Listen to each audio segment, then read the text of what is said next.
Written on her arms, in cursive letters, is the story of her. She was a young girl who was strong and who was wise and very independent.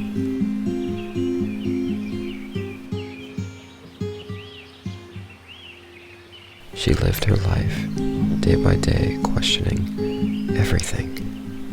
Why does blue light reflect back from the sea? Why does the shadow of the moon reflect back upon us?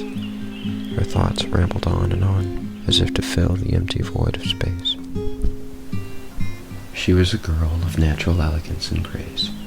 Her sandy red hair would dance as she swam through the salty blue waves.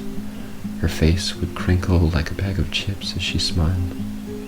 Living her life, day by day, she questioned everything. But there was one question she always pondered. Is there a meaning to this life? Or is it all just a big waste of time? No, stop! That's not how that happened. What do you want? Well, it went more like this. Written in our arms in cursive letters is the story of her. She is a young girl. She's a girl who tries to please everyone yet is very independent. She lives her life day by day questioning everything, like, why is my algebra textbook the hue of the ocean? Or why is... Stop! You're making her sound like she was some happy girl. Well, maybe I wanted her to be. Is there a meaning to this life? Or is it all just a big waste of time? It didn't affect her much in the beginning. I mean, why would it?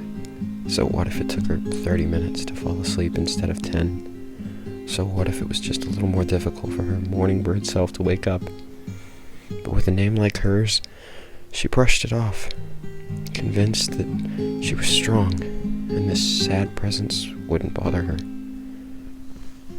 I wish it stayed this way, but the pain buried deep inside slowly seeped through. She no longer enjoyed the summer sun the way she used to. She no longer had that crinkled smile. The dropping of her grades aggravated her parents, but for what did she care? For her weakened mind was greater than any disappointment one could have given her. Who are you, Shakespeare?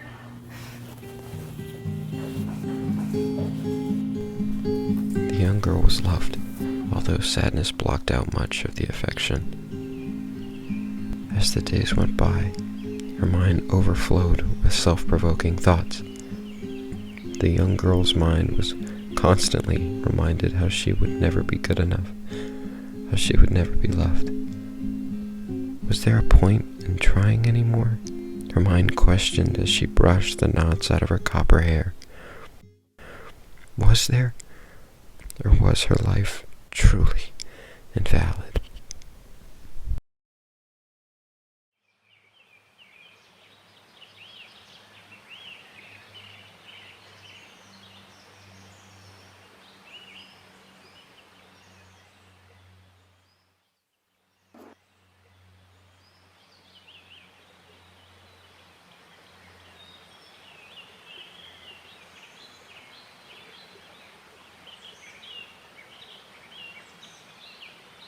The young girl began to take the pain out on her body.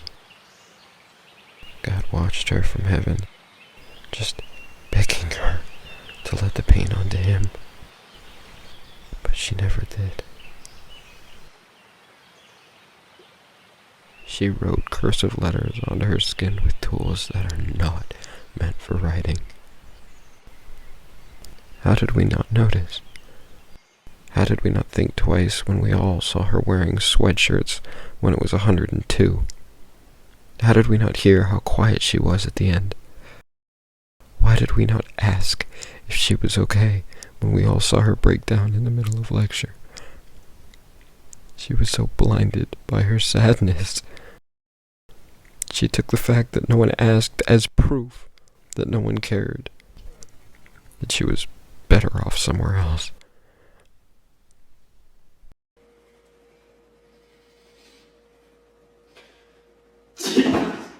Macy.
Written on her arms, in cursive letters, is the story of her, illustrating every breath she took until her very last.